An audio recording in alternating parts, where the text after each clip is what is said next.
السلام علیکم، بسم اللہ الرحمن الرحیم، نحمد و نصلی علی رسول الکریم۔ سورہ نور کے 6 مرکزی موضوعات میں سے ہمارا چوتھا مرکزی موضوع مومنین ہے۔ اس کے 2 حصے ہیں، پہلے حصے کے 4 ضمنی موضوعات ہیں، جس میں سے پہلا ہے احکام۔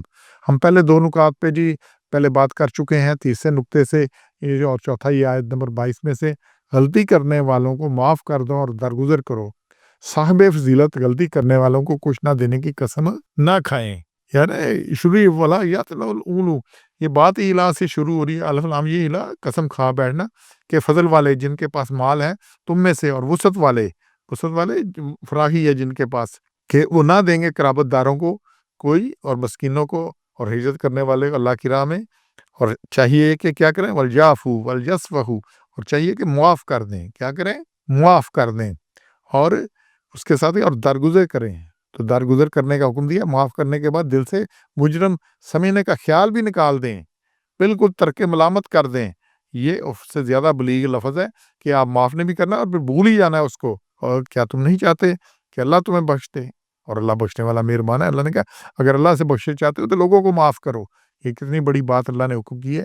یہ واقعہ افق میں حضرت ابوبکر صدیق نے مصطح پر، جو ان کا قریبی عزیز تھا اور نادار تھا اور حضرت عائشہ پہ تہمت لگانے والوں میں شامل تھا، حضرت ابوبکر اس کی کفالت کرتے تھے، اور جب یہ سارا واقعہ ہوا تو انہوں نے اس کی مدد کرنے سے، کفالت کرنے سے ہاتھ کھینچ لیا اور آئندہ مدد نہ کرنے کی قسم کھائی۔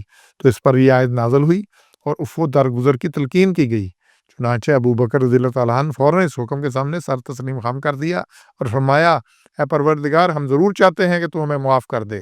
چنانچہ حضرت ابوبکر نے دوبارہ مصطح کی مدد کا سلسلہ شروع کر دیا اور پہلے سے زیادہ مدد کی۔ تو طریقہ کار یہ ہے کہ نہیں کرنا۔ پھر 31 میں آ رہا ہے ہر غلطی عمل میں کوتاہی پر توبہ کریں، اور چھٹا کہ احکام پر امن و عمل اور کوتاہی پر توبہ ہی سے 2 جہان کی کامیابی ملے گی۔ آیت نمبر 30 جو 31 شروع ہو رہی ہے کہ نگاہیں نیچے رکھیں اور یہ ہو اپنی شرمگاہوں کی حفاظت کریں، اور پھر کن کن کے سامنے عورتیں آ سکتی ہیں سامنے، وہ سارے رشتے گنوائے گئے ہیں۔ اور آخر پہ بات ہوئی وَتُوبُوا إِلَى اللَّهِ جَمِيعًا، اور ایمان والو تم اللہ کے آگے سب توبہ کرو، اور اسی سے لعلکم تفلحون، تمہیں اس سے کامیابی ملے گی۔ کامیابی کا طریقہ یہ ہے کہ توبہ کرو۔ غلطی ہو جانا کوئی بڑی بات نہیں ہے، لیکن غلطی کے بعد واپسی۔ حضرت آدم سے غلطی ہوگی لیکن کیا، توبہ۔ ربنا ظلمنا انفسنا وان لم تغفر لنا، یا اللہ مجھ سے غلطی ہوئی ہے، مجھے معاف کر دے۔ تو توبہ توبہ توبہ، یہ توبہ سے گناہ صاف ہوتے ہیں۔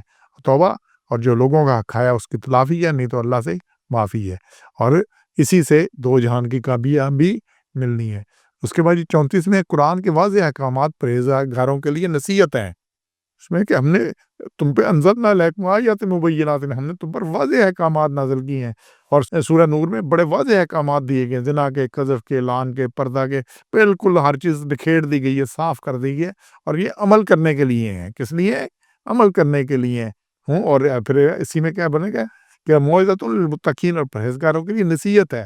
وہ نصیحت جس مان لیں، موعظہ واعظ سے ہے، ڈراوے والی نصیحت ہے، نہیں مانو گے تو پھر ڈرو اس بات سے جو انجام ہونا ہے۔ یہ کوئی سفارش نہیں ہے، کوئی گزارش نہیں ہے اللہ کی طرف سے کہ مان لا تو اچھی بات ہے، نہ مانو تو نہیں ہے۔ نہیں، یہ حکم ہے، اور یہ حکم منو۔ آیت پہلی میں حکم ہی یہ ہے کہ عمل کرنے کے لیے یہ سارے کام فرض کیے گئے ہیں۔ پھر 8واں نقطہ اور 9واں 61 میں سے، گھروں میں داخل ہوتے وقت سلام کرو، اور سلام کرنا بابرکت پاکیزہ دعائے خیر ہے۔ 61 نمبر میں آ رہے ہیں آخر میں، آیت کی لمبی آیت ہے کہ جب گھروں میں داخل ہو تو سلام کرو، اور دعائے خیر اللہ کے ہاں یہ، اور بڑا بابرکت اور پاکیزہ ہے یہ حکم۔ تو سلام کرنا بابرکت بھی ہے، پاکیزہ بھی ہے، دعائے خیر کرنا چاہیے۔ اپنے گھر میں داخل ہوتے وقت بھی سلام کرنا چاہیے، اور جنت کا کلمہ ہی سلام ہے۔ تو اس میں یہ دیکھ لیں کہ سورہ یونس 10 نمبر اس کی 10 میں ہے، تو وہاں پہ دعا کیا ہوگی کہ پاک ہے تیری ذات اور تحیتہم فیہا سلام۔ جب بھی ملاقات ہوگی وہ ایک دوسرے کو سلام کریں گے، سلام سلام سلام۔ اور پھر سورہ فرقان کی آیت 75 میں یہ کہ پھر وہ بیٹھے ہوں گے اور جوکوں میں سے دیکھے رہیں گے، فیہا تحیتہم و سلام، اور ایک سلام کریں گے جب بھی ملیں گے۔ اور پھر سورہ یاسین کی آیت نمبر 58 میں کہ پھر سلام قولا من رب الرحیم، پھر اللہ سلام کہے گا انہیں۔ تو اس لیے یہ چیزیں کرنی، یہ احکام ہے، اور یہ عمل کرنے کے لیے احکام ہے، باتیں کرنے کے لیے نہیں ہے۔ اس لیے اس پہ سمجھنا کرنا ہے۔ سبحان ربک رب العزت عما یصفون وسلام علی المرسلین والحمد للہ رب العالمین۔